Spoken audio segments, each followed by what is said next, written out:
What's going on, horror fans? Welcome back to the first episode of Slashcast in like 84 years. My name is Riley. That is Nick.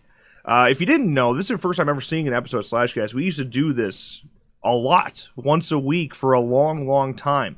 We stopped it because we were putting a ton of effort into it to really not get anything out of it. The views were extremely limited. It got less views than pretty much everything else on the channel. And it was the hardest thing to make on the channel. So that's why we're in this format, this webcam format. It seems like we can make this work in a way that is reasonable, where our effort is worth our time. But because of you is why we could do that, because of our membership program that YouTube offers. If you like what we do, if you like the channel and want to support us further, keep it going, consider clicking on that join button. We have a bunch of cool perks, different tiers now, including things like having your name in the credits of our videos, or if even just as much as having your name by itself as a producer credit for every single video. And you can help decide future videos, things like that. It keeps our channel alive at the end of the day. So if you're interested in that, check it out. Other than that, every link you need is in the description. That includes our Twitter, Facebook, Discord, Reddit, merchandise, all of that stuff in the description. Now let's dive into this week's horror news, starting first with Candyman, the remake, reboot, sequel thing that they really can't make up their mind on what it actually is. But at the end of the day, it's a reboot. Sequel or not, it's a reboot. But principal photography is officially underway in Chicago, which we're from the Chicago area, so that's pretty cool that they're that close. The original Candyman, of course, was in Chicago, so it's nice that they're going back to the roots there. MGM and Jordan Peele and Wynn Rosenfield's Monkey Paw Productions are making this bad boy happen with Nia DaCosta in the director's chair, which is exciting as well. Yeah. I'm zoning out the guy. Is it Yaha Abdul-Mateen the second? Is playing Candyman. It's confirmed that's not Tony Todd. People keep talking about Tony Todd is like playing Candyman again.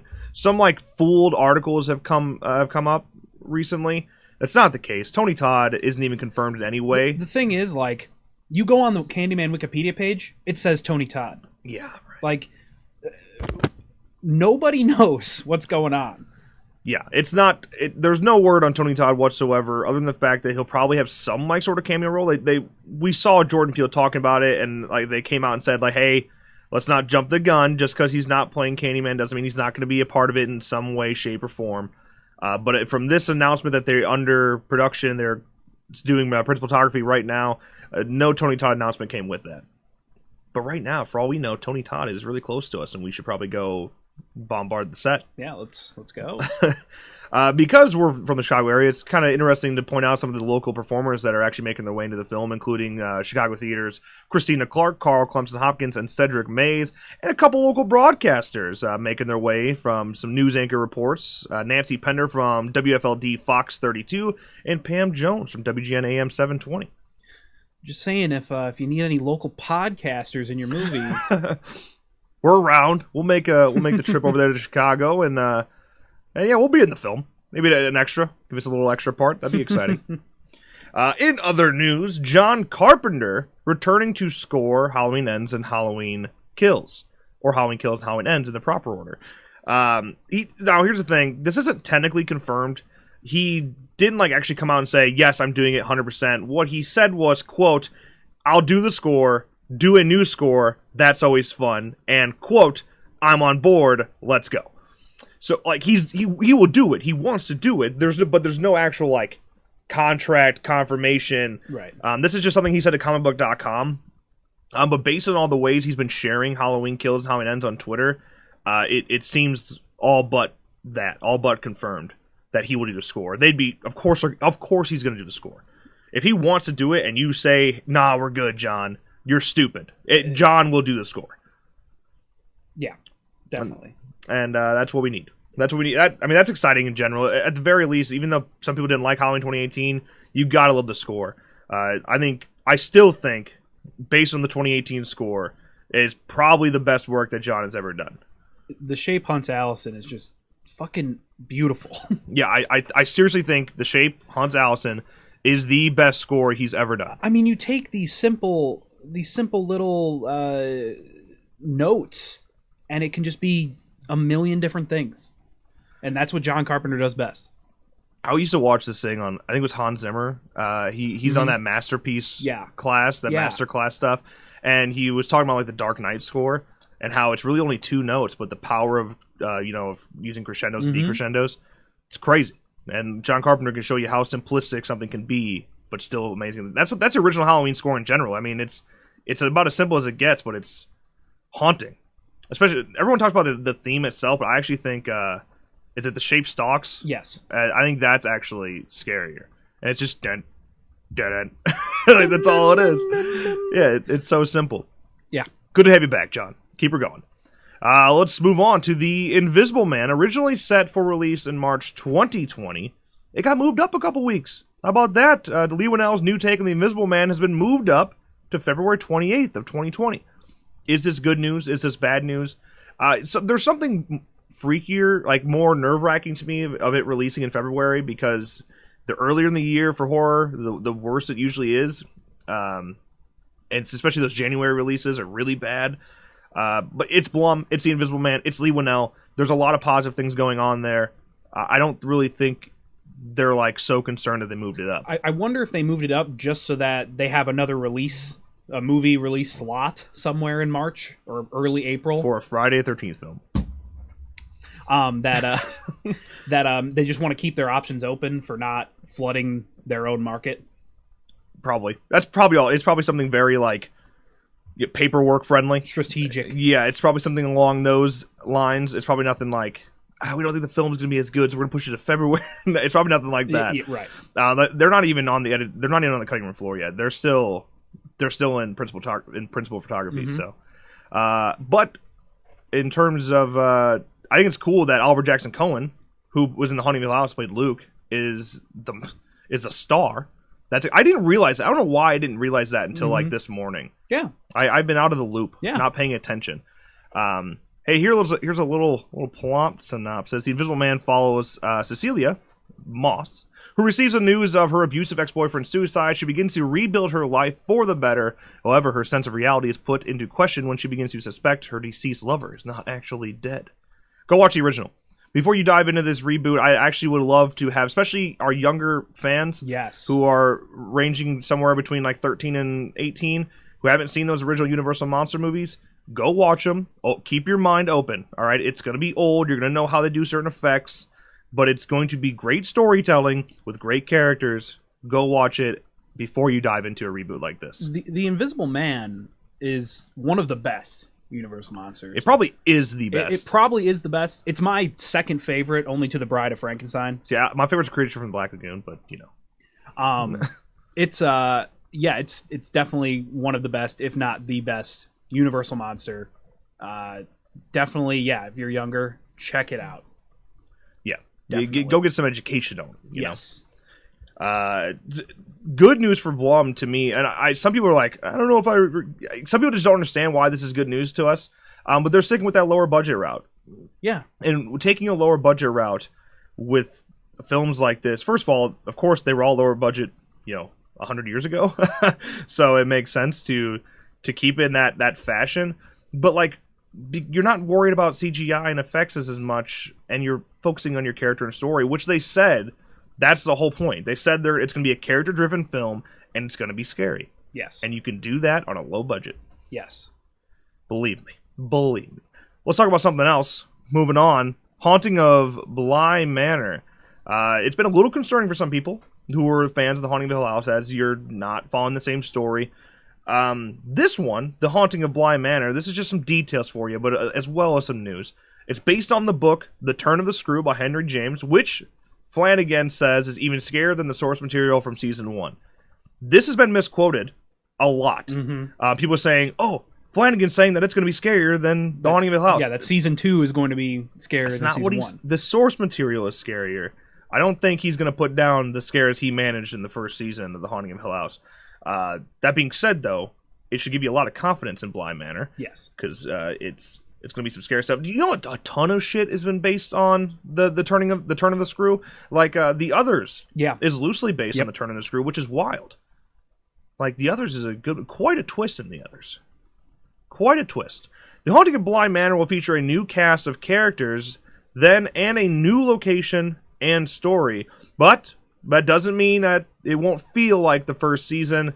Flanagan actually said, quote, "It's a cool way to expand on some of the things I loved about season 1, but with the framework of a new story without having to be restrained by the decisions we made last time." End quote. This is cool because it's actually really smart. Because they made like certain rules that could not be broken. Yes. And now you could just literally throw all that out, start fresh, but still follow that atmosphere of Hill House. Mm-hmm. The plot of The Turn of the Screw, if you haven't heard it before, it follows a young governess who travels to a country house in Essex, England, a house named Bligh Manor, to care for an orphan boy and girl entrusted to their uncle, who is uninterested in raising them. The governess starts to suspect the kids are being visited by ghostly apparitions. Is it a true haunting, or the governess's madness? Or maybe a little bit of both. Victoria Pedretti was sent through like hell in the first Haunting of Hill House, who played Nell. If you've seen it, you know what I'm talking about. She did it all. She had to go through a lot there. But she's ready to do it again, apparently, because she is coming back to play Danny, the governess, who you know is going to go through hell in season 2. She's back to take on a new role, which I think is cool. It's got some American Horror Story vibes. Yes. Bring back the same cast to play the different people, but in different seasons. But right. I'm down for it.